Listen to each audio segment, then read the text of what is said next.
So good afternoon, everyone. Thanks for tuning in to our weekly Wednesday creativity workshops that we host every Wednesday from 12 p.m. to 1 p.m. Pacific time.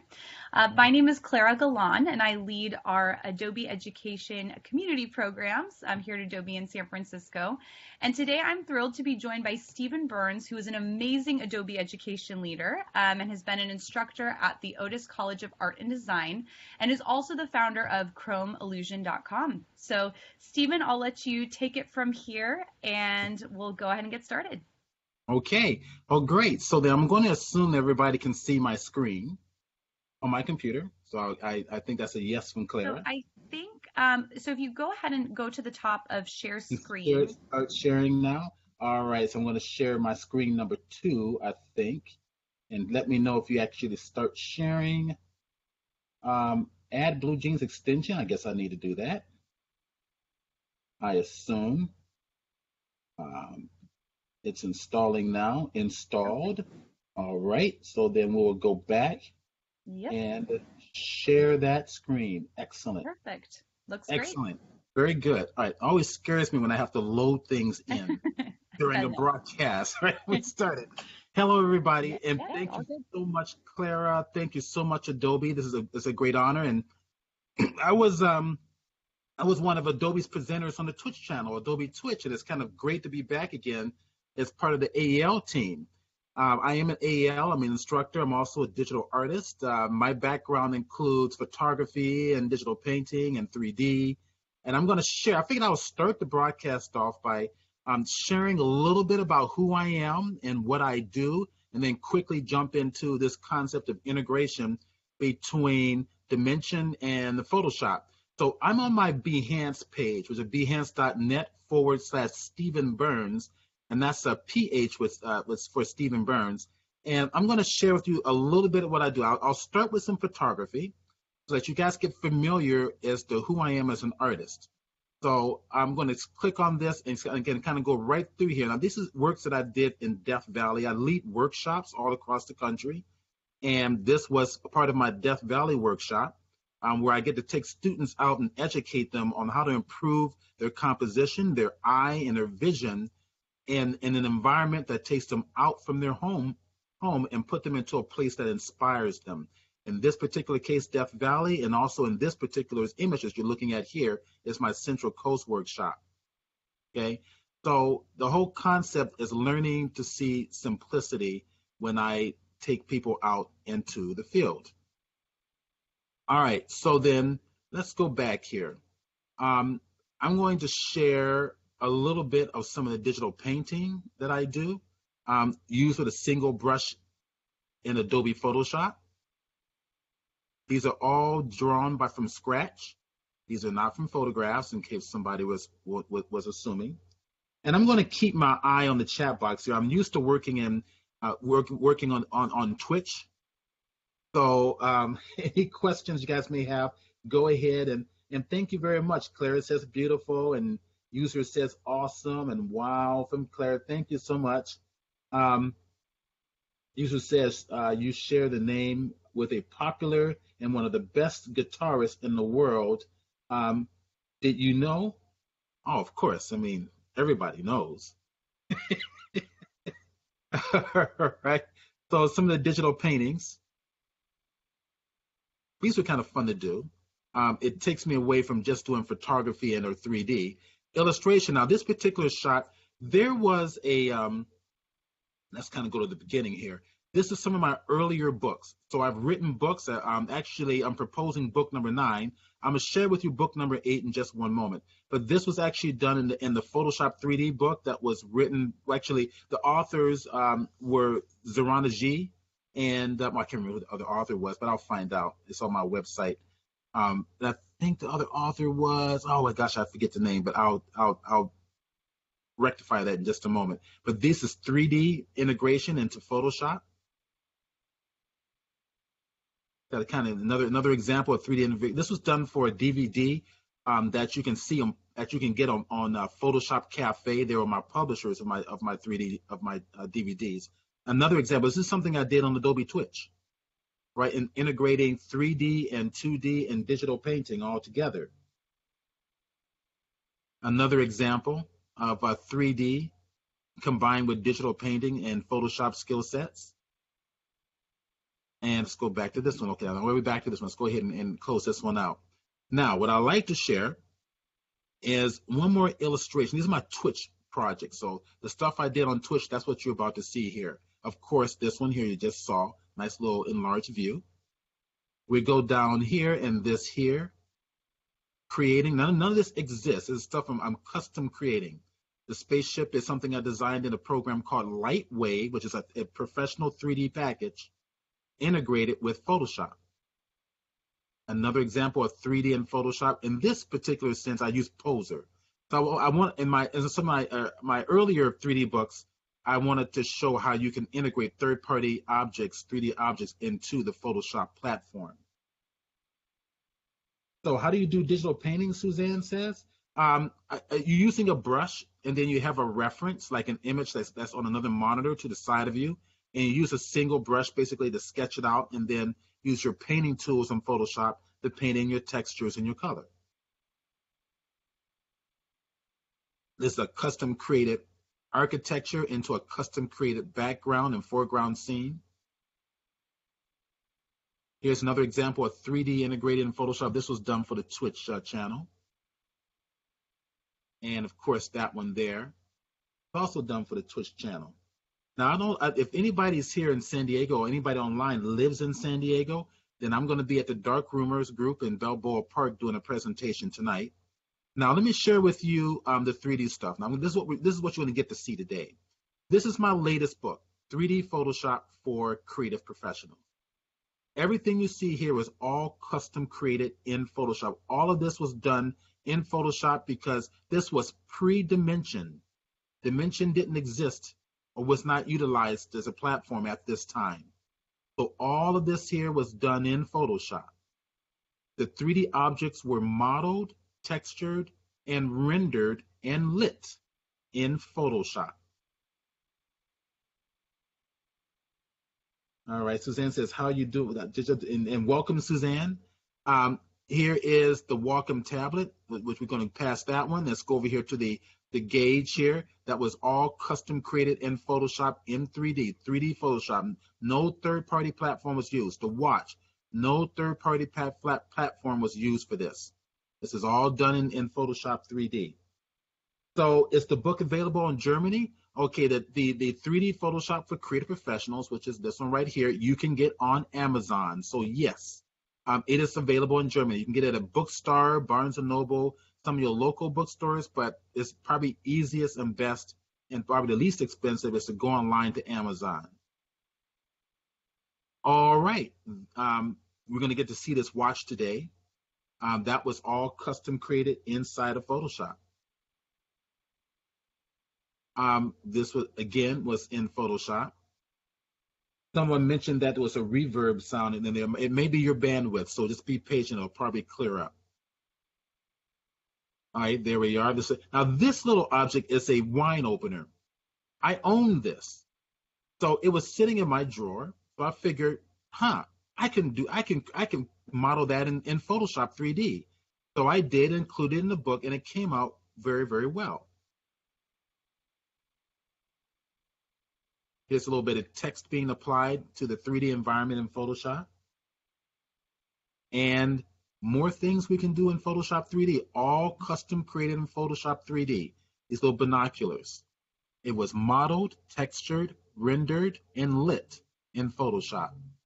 We're going to get to see this wine in a wine glass today as well. Okay, that was all done in Photoshop. Sword in the rock type of a concept, all done in Photoshop. The same for this here. This is a combination of Photoshop and third-party modeling. So the starships was created in Lightwave. Everything else was created in Photoshop 3D. The architecture, the buildings, the roads, everything.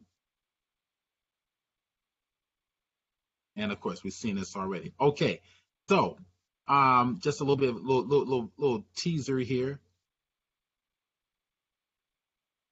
I think we already saw those. Sorry about that. All right, so I tell you what, if you want to know, get to know more about me, go to my website, criminallusion.com. I don't want to waste any more time on sharing what I do artistically. I want to share. I want to just get right into today's presentation. Okay, so how about if we start over here in Photoshop, and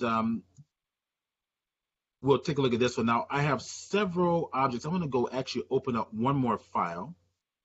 I'm going to hit my Command-Shift-O, and this is going to allow me to access my files. I'm going to go over here to the wine glass, and I have the wine and glass here, and I think I have one more. I want to just double check my AEL. There it is, already done. It's reduced. So I'm going to double click it and open this up. I'm using a Wacom tablet. I use the Wacom tablet for everything.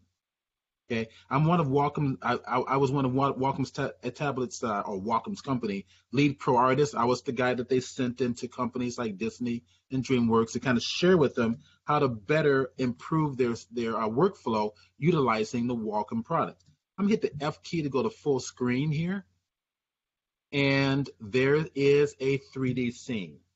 Okay, if you look over to the right, we're normally used to working in layers.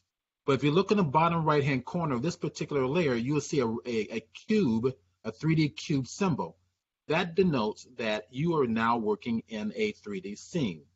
When you set this up, the way that I prefer to teach my students is that your layers and your paths and channels in 3D tab is all in the top, all locked together here in the top panel. And then the properties will sit down here right below it, and it's for a reason. Because once you create a 3D object, and we're going to actually do a whole presentation on custom creating 3D objects later on this month in Photoshop. Once you have your 3D object, you're going to be primarily working with the 3D tab. The 3D tab is going to show you everything there is about your 3D scene. Okay, so you'll get to see your camera. All right, so in order to navigate this, you have to have your move tool selected. You hit the V key on your keyboard, that activates your move tool. Once the move tool is targeted, all your navigational tools are right here at the very top, so on the right hand side of your text. So my rotate on the Z axis, the pan tool, the slide tool for moving your object in and out. So I'm targeting the camera, target the rotation, and I can rotate stuff around here. So I forgot that I had a layer on up here. I'm going to turn that off. There we go. So that's the actual 3D scene that we're moving around. Okay. Right now, I custom created these objects in Photoshop. The wine bottle was custom created with Photoshop, the glass, as well as the wine. So I figured we'll start with this particular scene to show you what can be done in Dimensions. Now, once I create my whole scene here, I'm going to go ahead and open up the 3D file so you can get familiar with what's in here. First of all, I've got several lights set up. All right, and of course, when I bring it into Dimensions, I can add a different lighting setup if I so choose. If in the meantime, I have my wine bottle right down here. Inside the wine bottle, I have my table and wine glass and so forth. Okay. If I wine bottle, drop this down, and what I think I'll do is I'll leave that the way it is for now. But right now, that's it. Just remember, we got a table, we have the wine glass, and we have the wine bottle. Now, what I want to do is export this out to an OBJ. What is an OBJ? An OBJ is basically the JPEG of the 3D world. If you export your 3D objects as an OBJ, any 3D program in the industry will be able to see it. All right, so I'm going to do that with this. I've already exported it out, but I'll kind of show you. If you go to your drop menu on the right-hand side of your 3D panel, drop it down, and at the bottom you have Export 3D Layer. Target it. Now you're going to have several options. Collada is going to be your default. Now Collada was supposed to be the new default or de facto format for the 3D industry, but it never really caught on because every single program has its own particular workflow, and aspects as to how they're going to export out that collada. So there was a lot of conflicts. Collada is denoted with a DAE extension. However, we have other options here. We got a Flash 3D, we got a Google Earth, we got 3D PDF, and the STL. STL is your JPEG for the printers, your 3D printers.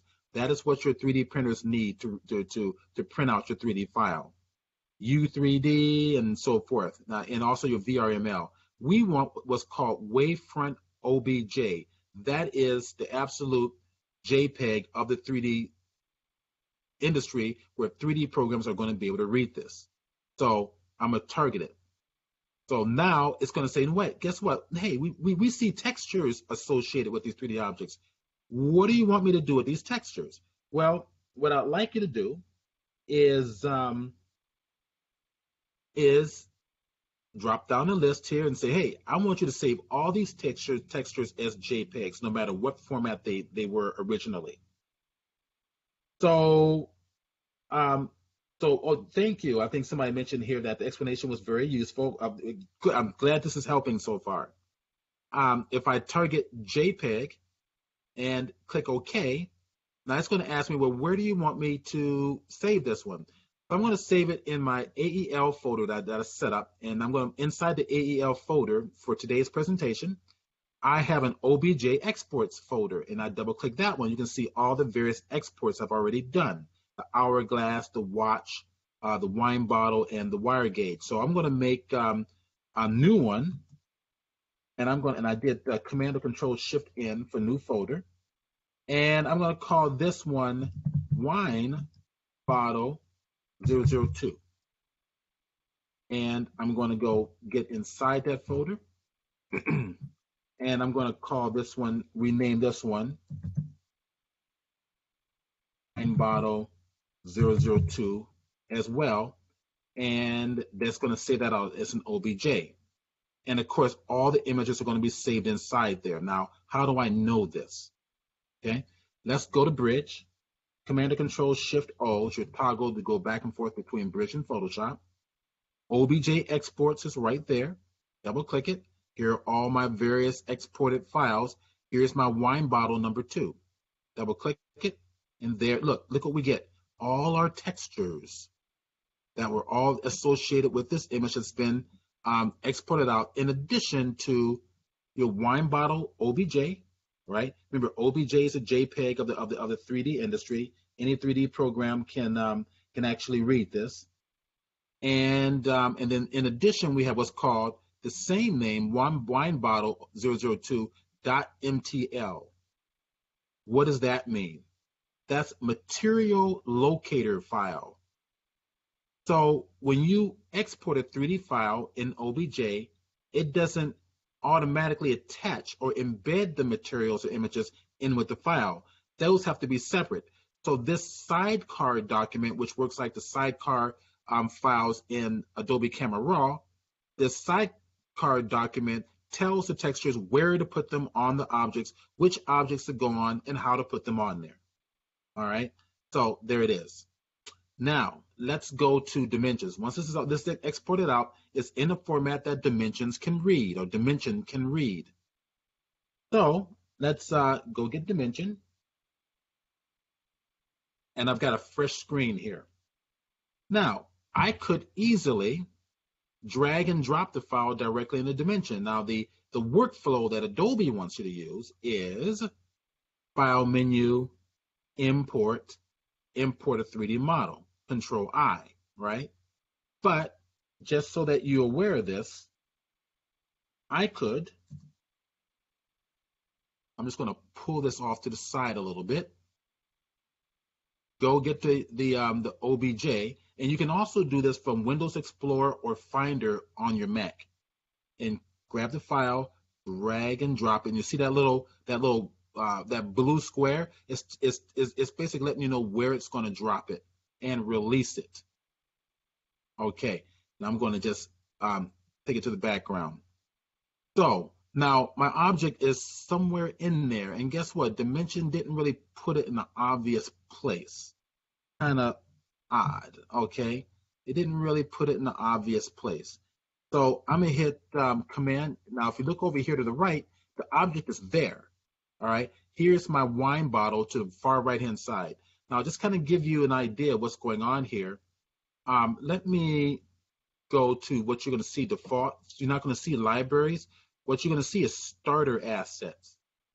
And by default, this you're going to see the custom 3D objects.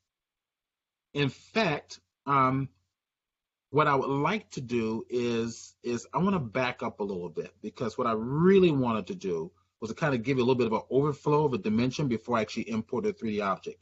So I'm going to back up a little bit and from what I was doing, just so I can clean it up and simplify it just a little bit. So what I'm going to do is I'm going to do a new file. I'm going to forget about the one. Don't save that one and just go fresh. When you get in the dimension, and I'm going to come back to this in just a moment, but when you get in the dimension, this is what you're going to see by default. On your left-hand side of your navigational tools, here is your rotation tool, your pan tool. I'm going to show you how all these works in just a little bit. At the top of your menus, just like in Photoshop, over to the right-hand side are going to be your preference or properties panels. That's going to allow you to add certain functionalities in the 3D program to manipulate your 3D object. So these are some custom 3D objects that Adobe's given you, and whichever ones I click on, I just clicked on one, and it's going to drop it right there. Now, if you put your mouse outside the object and right-click and scroll, you can get rotation. So if you ever a mouse, right-click and scroll. If I'm using my Wacom tablet, the bottom click on my key of my tablet is a right-click by default. So if I hover the tablet above the pad, click and hold the bottom button on my Wacom pen and scroll, but not touching the pad, just hovering it above the pad, it gives me this rotation functionality. Okay, so now I have my 3D object. How do I navigate it? Well, right at the very top, you'll see you have a select and move tool. All right. So this tool allows you to select the object, which is exactly what I'm doing. I can select it and move it around. So I can move it back into space. I'm just moving up and down on the mouse, or up and down with the Wacom tablet. Go back in Z space, out in Z space, right? We've got X, we got Y going up and down, which you can see these little navigational widgets here. I can also constrain it to any particular axis. Y, by touching the head of the axis. Okay, let's bring it on up. X, right to left, and also Z. Okay, I may have this backwards, so there. I had it turned around. Red, green, and blue, X, Y, and Z. That's the color coordination. So X, red, green, Y, Z, blue, in and out. Okay.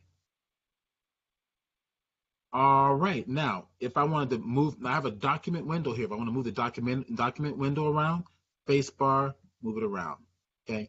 So I don't want to get real heavily into every aspect you need to know about dimensions. I want to talk about workflow and integration today, and we'll save that for another video.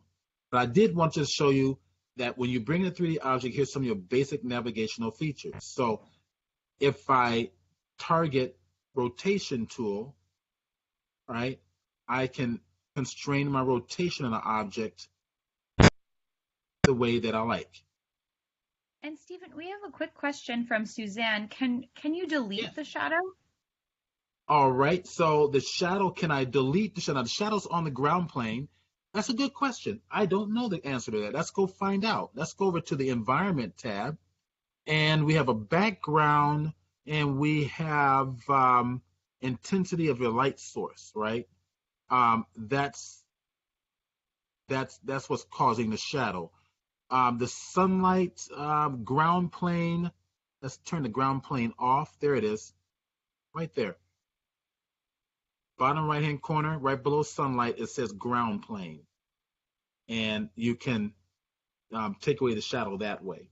The shadow is going to help in your lighting, but if it's one of those things that bug you, there you go. All right, let's see, check me the other questions there. Okay, no questions, everybody's just kind of watching. So we have our navigational tools. I can hit my rotation, and that's going to rotate my camera. Now look what's happening here. I have options for environment, camera, and the actual object. So these tools here is navigating your camera.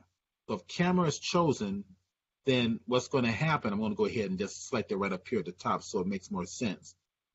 It's moving. It's if you're looking through the camera and the camera is moving around the object. If I go to the rotation capability, you're in the camera and you're moving and rotating around your 3D object.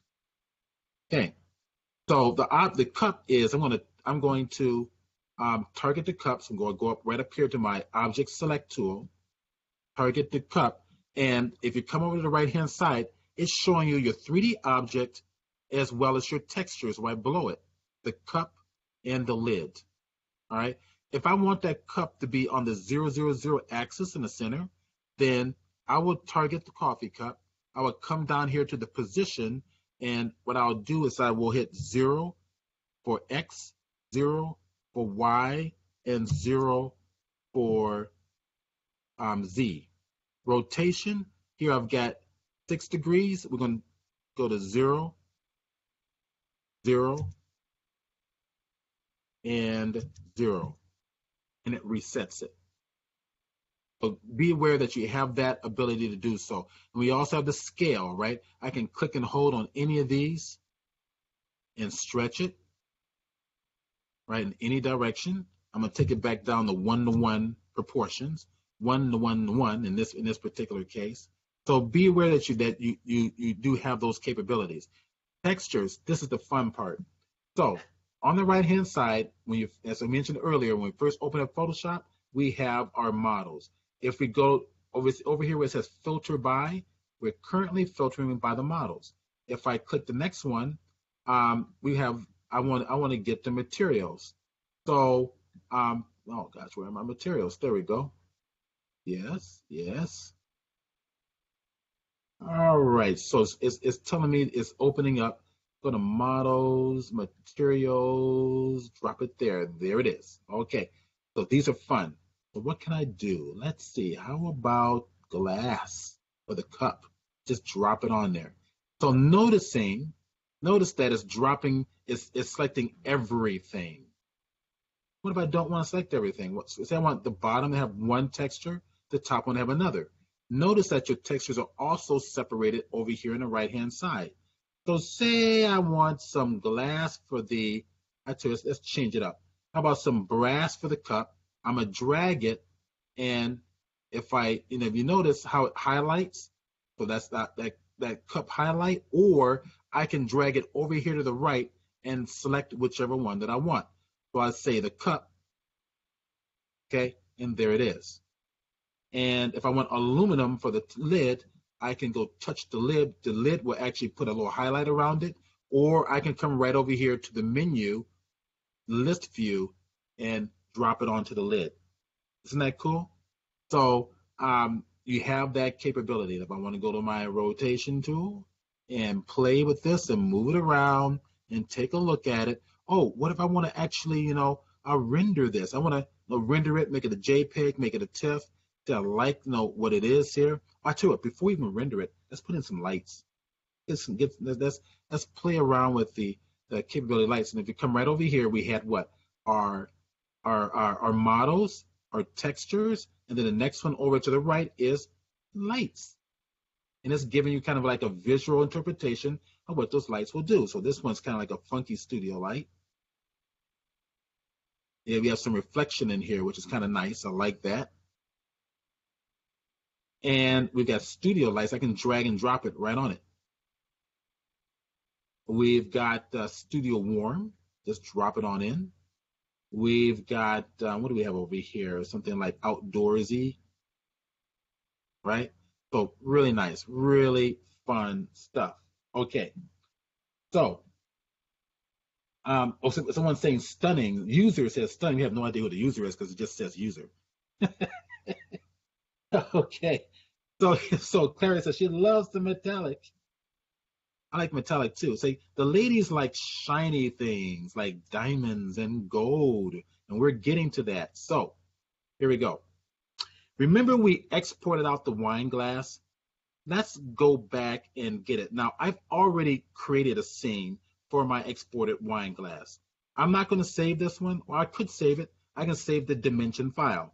Save as, and we'll save it right into, we'll go right into the AEL folder directly, and I'll call this one tutorial number 1.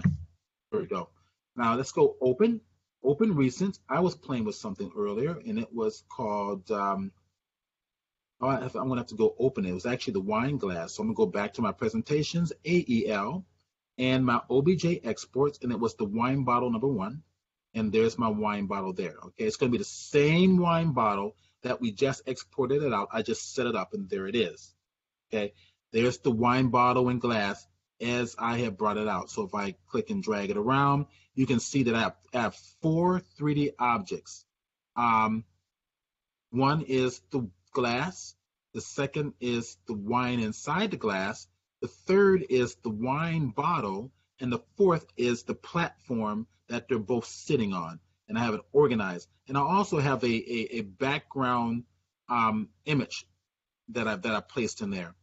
To place in the background image, you simply go to your environment tab, and right down here where it says background, you can see an example, a preview of the image on the right-hand side. It's a thumbnail. And if I click on that, I can choose a color for the background, right? Or I can go to my image and use that for the background. All right, and you can tell it to crop to fit or scale to fit, original size, whatever you want. So just explore that. When we do another hour session, we'll talk about dimensions only, but I don't want to get too lost in details here. The point is I want to make some texture changes. I created this and textured it and lit it in Photoshop. All right, maybe I have a scene here that's going to match my lighting more naturally. All right, so how about this? If I come over to the right-hand side and I'm looking at this one, like the Studio Warm key I think might be best for this. Click and hold and drag it. I'm seeing the responses. Look at that. Isn't that cool? I'm seeing the responses kind of like, oh my gosh, I didn't know it can do that. It can do that. I'm taking a little bit of drink of water here, so my throat is getting dry as you're talking. Okay, that's the problem with public speaking. Your greatest enemy is dehydration, because you dehydrate greatly speaking. All right, now, yes, it does. See, Clara agrees with me. She knows. So, all right, there's my light source. Okay, let's go and see what we can do. If we come right over here down the bottom, now that my light source I've dragged in there, you see the ability to manipulate that light source. I have a background in the properties, but I also have an image for that light source. That image is based on the image that we just saw right over here. How do we change out the image? If I click on the thumbnail on the right-hand side, you see what the image is. Now, let me go to Bridge real quick, because I actually imported some images in from somewhere else. I'm going to show you from where. Let's go to Bridge real quick, and let's go back to my AEL folder, to the root, and I have some high dynamic range images right there. They're panoramic images, or they're the spherical panoramic images, and they also HDR. They're high resolution, high definition in terms of value range imagery. Okay, the backgrounds. So what if I want to choose one of these instead? How about if I choose that one right there? This one is called Steampunk. It looks like it's a metal enclosure of something of maybe a railway station or something that's been photographed. So this one's called. Now, where did I get these textures? Now, this is the cool part, guys. All right, so let me go over here and let me go get the website. So I'm gonna open that up right there. This is called textures.com. It is free for personal and commercial use. High resolution imagery for personal and commercial use. I did a HDR search. It brought me to all of these images, and they're high resolution spherical HDR images .exr file formats. If I click on this one, for example, it will bring it up and it will show you what it's going to look like if you put in a 3D ball in your scene. It's spherical, so the entire scene is going to be wrapped around your imagery.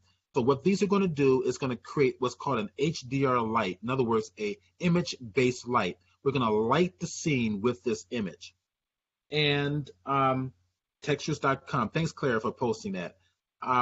So right down here in the bottom, it's giving you various size. If you pay I think it's a $9.95 a month, you get to have the high quality, the 3K or 4K size, extra large, and all that stuff. But for free, you get the smaller versions. And they're usually like 1024 or 2048. Those are free, depending on the image. And if you click on this, you can download it. So I tell you what, I've already downloaded one of these, so I'm going to not download that.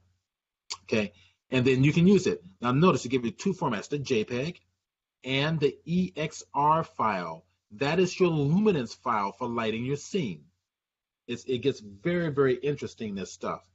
So let's go back and go get Dimension.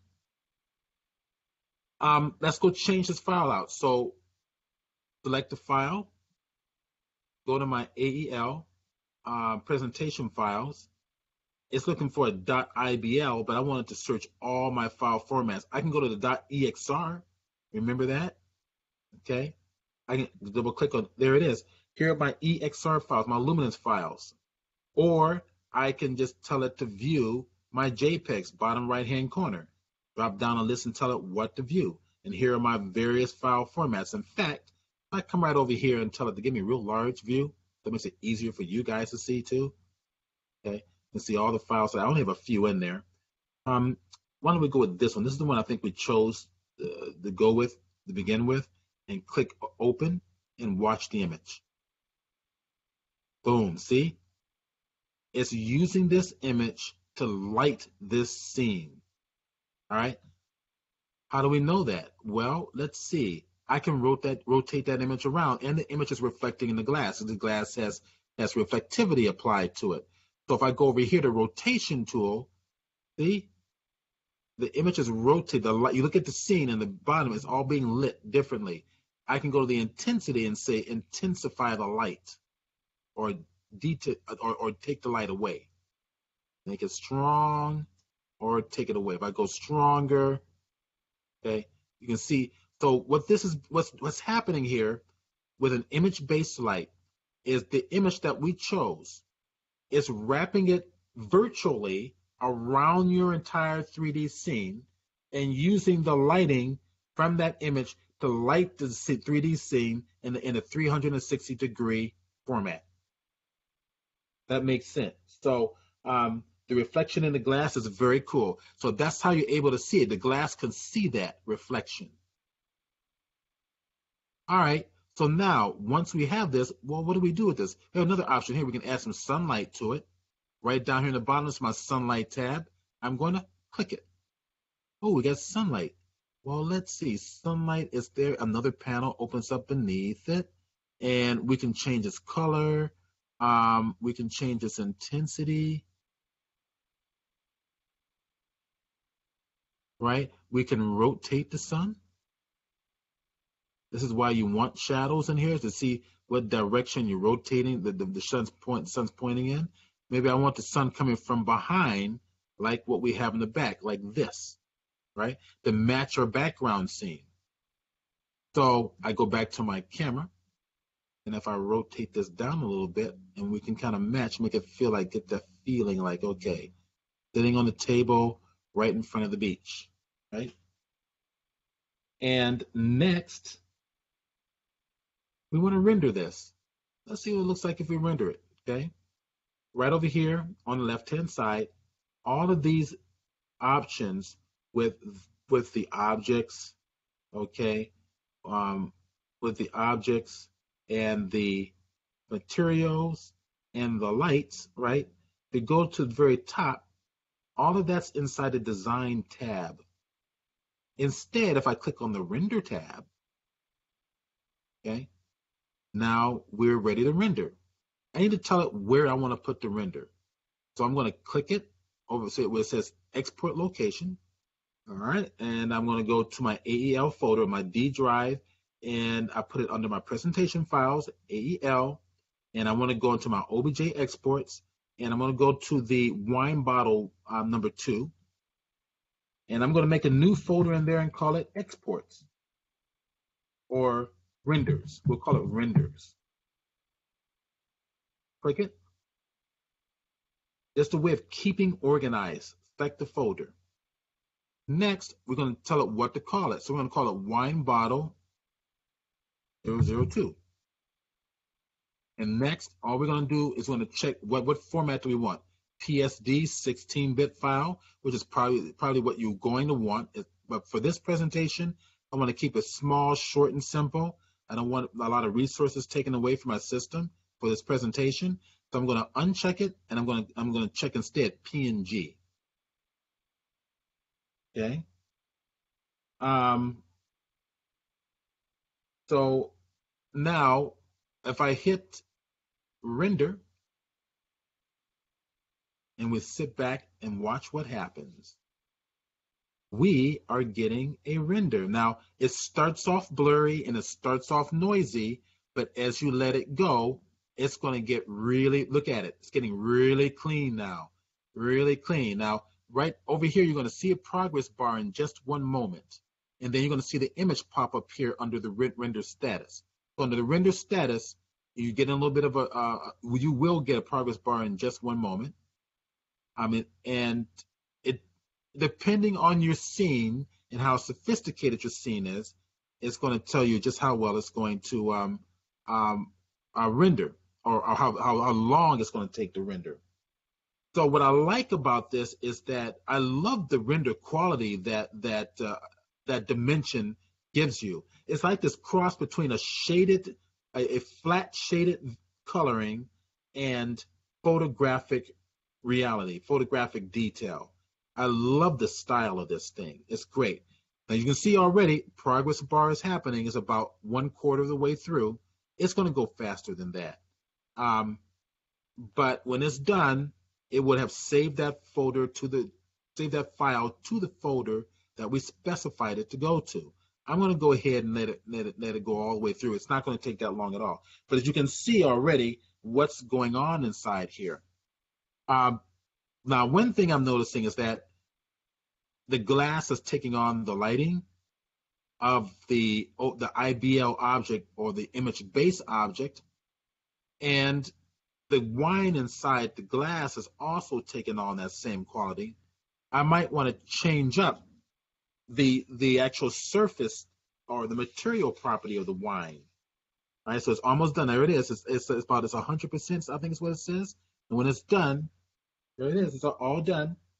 It looks so cool. You're Isn't getting that a lot cool? of great comments in the chat. Oh, good. So now let's go to Bridge, because we told it to save where? We told it to save, let's see, under the AEL, OBJ exports, wine bottle number 2, renders, right? Boom. Hit the space, selected the space bar, and there it is. Okay, so I might want to change up some things. Say I don't particularly like the way the wine looks in the wine glass, or maybe it's just a little bit too yellow for my taste. I've got ability to change it up with that. We can go back and explore it. Let's go back to Dimension. And instead of the Render tab, we're going to go over to the Design tab. We're going to go back and continue the design. So maybe a different light source, maybe something that's not so yellowish. So maybe that one's Studio, which is a lot more neutral lighting situation. And maybe let's go into the wine this time. So let's go back to my textures, my materials, and the glass. I'm going to target this glass icon, click and drag it, and place it on the glass, which may have also evidently affected my wine. I don't want the wine to be the same thing as a glass. I want it to be something different. So I'm going to go up here. You can see my glass material. I'm going to go backwards, hit the back arrow, and target the wine bottle. Let's see, what am I missing here? I'm missing some. There it goes. But go to the, my wine. Okay, let's go over here and select the wine glass. Let's go here, select.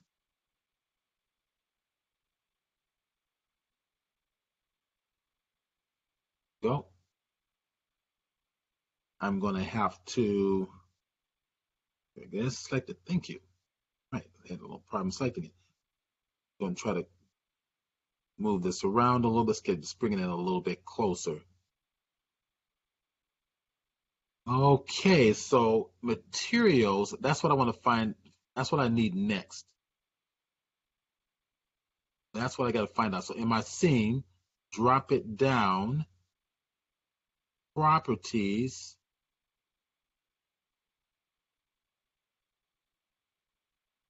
wine bottle. This is going to be one of those days. Actions, properties. The idea is I'm looking for the individual materials in here, and I'm wondering if maybe it didn't put it out. That it has to. That drives me nuts. All right, we'll come back to that. All right, so once I select the lighting, I can change up the color of the light. So here, I use a different light source to kind of neutralize it. Okay. And if I'm gonna go back to my environment, and right down here is my light source. Okay. Go. I want to check something else down here. All right, there we go. So go to environment. Here's the color of the light. Target the color of the light. It's going to be fairly bright.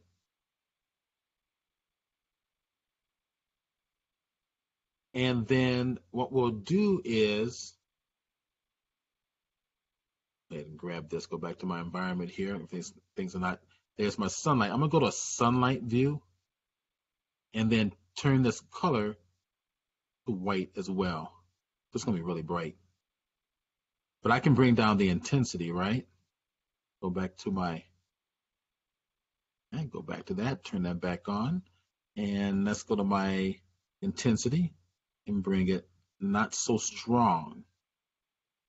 I can even do like that says a cloudiness effect, which is more in even lighting, softer lighting. I can play with the height of the light. See the shadows down here, how they're moving in and out. So higher, the light's directly overhead or further away, where it's closer to the location of the sun. All right, so let's do before I do a quick render, I've got a backdrop here. You can see if I turn that off and on. There's my backdrop. My intensity of the light may be a little too strong, so pull it back a little bit like that, so we get a little more detail. Okay. I'm gonna come back over here to my materials real fast. And my concern is my materials for each of my 3D object. If I double click on this, they should pop up there, but it is not, which is frustrating. So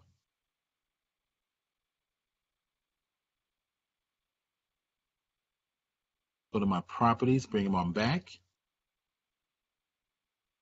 All right, let's go ahead and do a render. Go to my render tab, give it another name. So instead of number 2, go back and give it a 3 and render it. Okay. So I don't want to render this all day. I think we have like a few minutes left, and I just want to just share with you real quick what I did with the watch. See, now we're getting much more neutral look here. And you need to wait a little while to render, which I'm not going to, but I think you guys are getting the point. It's starting to look more like whiskey than wine, but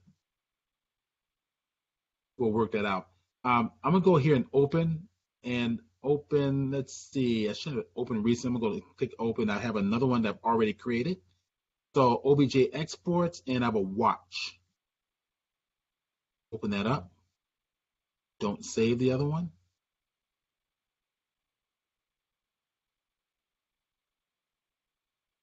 Thank you for the following. I appreciate it. All right. So Stephen, I went ahead and shared your website, the latest book that you were sharing, and then your edX profile. So make sure to check those out. Thank you. So there's the watch. It's different from what you saw in Photoshop, right? Because I played around with this earlier.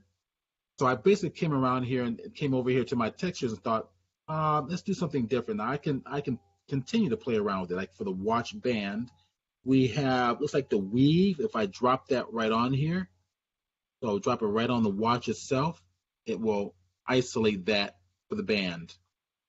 But this band also has a bevel view. Let me actually get in close. It has a bevel view and an inflation view. The inflation is the front face. So this is how it was created in Photoshop. At the end of the month, when I do a presentation on custom creating 3D objects in Photoshop, this is going to make more sense. But I basically I extruded this shape. And this shape includes a bevel and a front face. So I want to take the same material and click and hold and drag it right onto there. Or I can do this. Over in the right-hand side, I have an eyedropper tool. Click it. If I click and hold, you see options. It's a sampler tool. If I come over here and sample this object, right, and then hold the option key and sample this one, it'll paste it there. And then sample this other one, it'll paste that there. So it's a nice little way of copying and pasting your textures on over. Okay, so let's go ahead and Command 0, let's hit the full view, or Command plus or Command minus to bring it back and forth. So what if I want to change, like you can see the face of the watch, it's in glass view. Maybe I want to change this to copper right there. Drop it, change it to copper. And I think Clara likes gold, right? Probably gold. We'll just drop that right there. It might be gold already. It was already gold. All right, goes there. I've got, look at this. I'll tell you what if I did, how about brushed steel? Let's try, yeah, right there, brushed steel. Put that right over there. Boom, oh, that's nice. And let's put the brushed steel also for the winder right there. There it is. Nice. All right, so I'm going to just Command 0, bring it back, go to my rotation tool, something like that. You can see the reflections in there.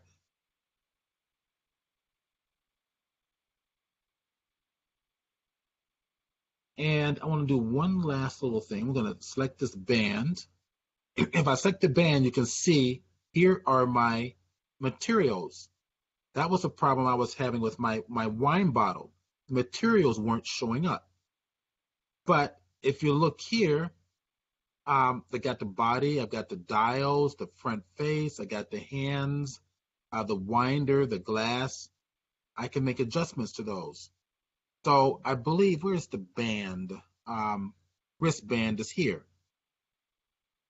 Okay, if I drop it down, here are my textures for the wristband. Actually, it'll be this one here. Okay, so I can modify these. just to make you aware of that. Right, for right now, because we're low on time, we got a couple of minutes left, I'm just going to go and render this. And tell it watch dimensions file number 2. And save this. Let's go back to our D drive, presentation files, AEL, OBJ export, and then go to our watch, renders, and save it there. Okay, and hit render. All right, and just watch what happens. There it is. And it's fast. I love it. It's very, very fast. So we probably should I guess we're out of time. We probably should go to Q&A, huh? It's looking great. There's a lot of great comments in the chat saying absolutely awesome. So thank you so much, Stephen, for sharing that. So I'm going to go ahead and pause the recording before any other Q&A. But Stephen, for those who are tuning into the recording and they have additional questions, what's the best way to get in touch with you? Oh, you're more than welcome to either probably use my email will be the best. Do you have that handy, or should I type it in the chat box? Yeah, if you could just type it in the chat box and then just say it aloud too if any people watching the recording have issues. It's steve@chromeillusion.com, and that's Chromeillusion spelled CHROMEALLUSION.com, and I'm going to just put it into the chat box right now. There it is. Great. That's probably be the best. Or friend me on Facebook, or message me on Facebook as well. Great. Well, thank you again so much, Stephen, and I'm looking forward to the second chapter of this live stream too later this month. Yes. But for those who are tuning in, thank you for watching. And just so you know, we have this workshop, our Adobe Education Creativity Workshops, every Wednesday from 12 p.m. to 1 p.m. If you go to bit.ly/createedu workshops, you can find a schedule of all of the upcoming workshops, how to join, and then access all of the recordings and presentations as well. So we look forward to seeing you in the next recording. Thank you.